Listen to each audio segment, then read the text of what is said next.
কেমন আছো সবাই? আশা করছি সবাই খুব ভালো আছো আর আমিও ভীষণ ভালো আছি। তো চলো আজকে আমি হাজির হয়ে গেছি তোমাদের সামনে আবার একটি চটজলদি নতুন স্বাদের রেসিপি নিয়ে। তো চলো রান্নাটি শুরু করবো, তার জন্য চলো আমার রান্নাঘরে। তো আজকে নিয়ে চলে এসেছি মাটনের এক দুর্দান্ত স্বাদের রেসিপি, একবার খেলে মুখে লেগে থাকবে। তো চলো সেই রেসিপিটি দেখতে হলে ভিডিওটি স্কিপ না করে শেষ পর্যন্ত আমার সঙ্গে থেকো। আর যারা আমার চ্যানেলে নিউ আছো তাদেরকে বলে রাখি, চ্যানেলটি কিন্তু অবশ্যই সাবস্ক্রাইব করে নিও আর পাশে থাকা বেল আইকনটিও প্রেস করে দিও প্রতিদিনকার চটজলদি রান্নার আপডেট পেতে। তো চলো রেসিপিটি শুরু করি। তার জন্য আমি এখানে দেখো নিয়েছি গোটা গরম মশলা, তো তেজপাতা, লবঙ্গ, এলাচ এবং দারচিনি। আর এখানে নিয়েছি 500 গ্রাম মাটন। তো মাটনটা খুব ভালো করে ধুয়ে আমি দেখো রেখে দিয়েছি। আর যেগুলো লাগবে সেগুলো হলো, এখানে আমি একটা বড় সাইজের টমেটোকে কেটে নিয়েছি কুচি কুচি করে। আর দেখো 2 থেকে 3 আঁটি ধনে পাতা, সেটাকেও আমি ধুয়ে নিয়ে খুব ভালো করে কেটে রেখেছি। তো এই রান্নাটি যেহেতু দো পেঁয়াজা, তাই জন্য আমার কিন্তু এখানে 2 রকমের পেঁয়াজ লাগবে। তো একটা পেঁয়াজকে আমি কুচি করে কেটে নিয়েছি, আর একটা পেঁয়াজ দেখো আমি কিউব করে কেটে নিয়েছি। তো যেভাবে চিলি চিকেনের পেঁয়াজ কাটে তো সেইভাবেই আমি কিন্তু পেঁয়াজটাকে কেটে নিয়েছি। তো চলো এবার রান্নাটা শুরু করব। তো তার জন্য আমি এখানে নিয়েছি সর্ষের তেল, আর এখানে আমি 4 চামচ সর্ষের তেল ব্যবহার করব। খুব একটা তেল মশলা দেওয়ার দরকার নেই, একদমই অল্প তেল মশলায় একটা মজাদার রেসিপি হতে চলেছে আজকে মাটনের। তো চলো শেষ পর্যন্ত দেখতে থাকো। তো দেখো আমি এখানে দিয়ে দিয়েছি 4 চামচ সর্ষের তেল। তো এবার যেটা দেব সেটা হলো হাফ চা চামচ মতো চিনি অ্যাড করব। তো এবার দিয়ে দেব গোটা গরম মশলা। তো গোটা গরম মশলার মধ্যে যেগুলো আছে সেটা হলো 2টো তেজপাতা, এলাচ, লবঙ্গ এবং দারচিনি। 4 টুকরো দারচিনি আমি নিয়েছি। তো এগুলো একটুখানি হালকা করে নেড়ে নেব লো ফ্লেমে। তো এবার যেটা দেব সেটা হলো কুচি করে রাখা পেঁয়াজ।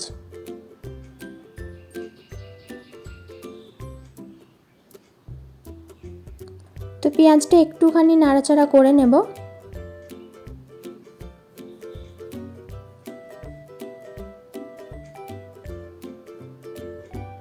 তো হয়ে গেছে, এবার আমি দিয়ে দেব কুচি করে রাখা টমেটো। তো এটাও আমি একটুখানি নাড়াচাড়া করে নেব যতক্ষণ না টমেটোটা একটু নরম হয়ে আসছে। তো এইভাবেই কিন্তু 1-2 মিনিট নাড়াচাড়া করলেই হয়ে যাবে। আর দেখো হয়ে গেছে। এবার আমি দিয়ে দেব আদা রসুনের পেস্ট 4 চামচ।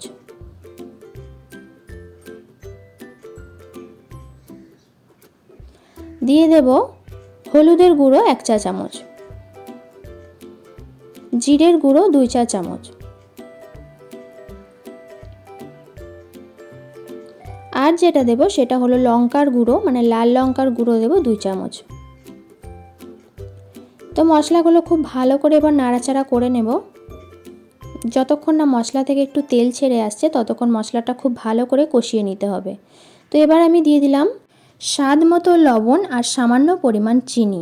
চিনিতে কিন্তু যে কোনো রান্নাতে ভীষণই সুন্দর একটা কালার আনে, আর টক ঝাল মিষ্টির একটা ব্যালেন্স করার জন্য কিন্তু চিনি আমরা অ্যাড করে থাকি। আর আমরা যেহেতু বাঙালি, চিনি অ্যাড না করলে মনে হয় রান্নার যেন ঠিক টেস্ট এলো না। তো চলো এবার আমি দিয়ে দিচ্ছি ফেটিয়ে রাখা টক দই। নর্মাল টেম্পারেচারে রাখা 2 চামচ টক দইকে আমি ফেটিয়ে নিয়েছিলাম, তো সেটা আমি এখানে অ্যাড করছি। তো আবারও খুব ভালো করে আমি নাড়াচাড়া করে নেব।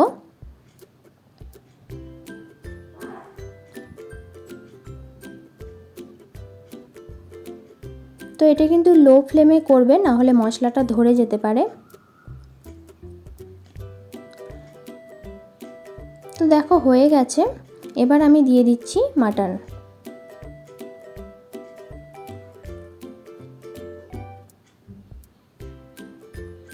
তো দিয়ে দিলাম। এবার মাটনটাকে আমি 5 থেকে 10 মিনিট খুব ভালো করে কষিয়ে নেব।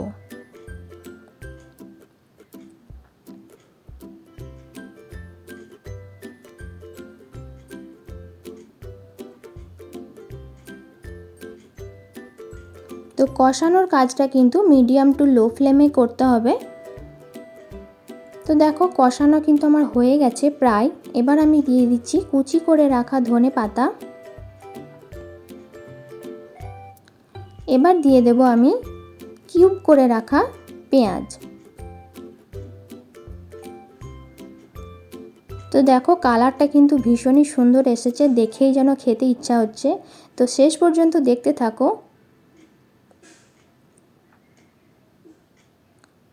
তো খুব ভালো করে নাড়াচাড়া করে নিয়ে আমি ঢাকা দিয়ে রাখবো আরও 5 থেকে 10 মিনিট। তো দেখো 10 মিনিট পর আমি ঢাকনাটা খুলে নিচ্ছি। তো দেখো হয়ে গেছে কিন্তু মোটামুটি। এবার আমি অ্যাড করছি সেটা হলো গরম জল।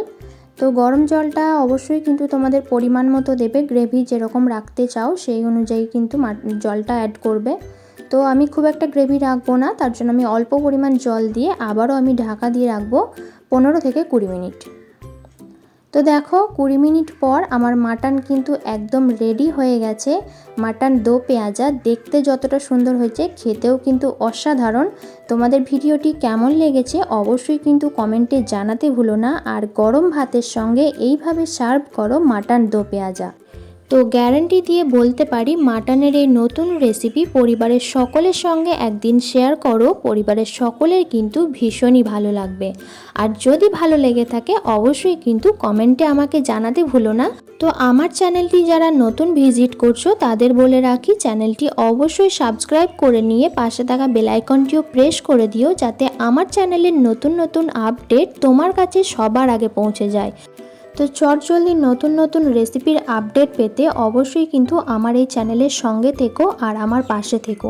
আর যারা আমার পাশে আছো তাদেরকে বলে রাখি অসংখ্য ধন্যবাদ এবং অনেক অনেক ভালোবাসা।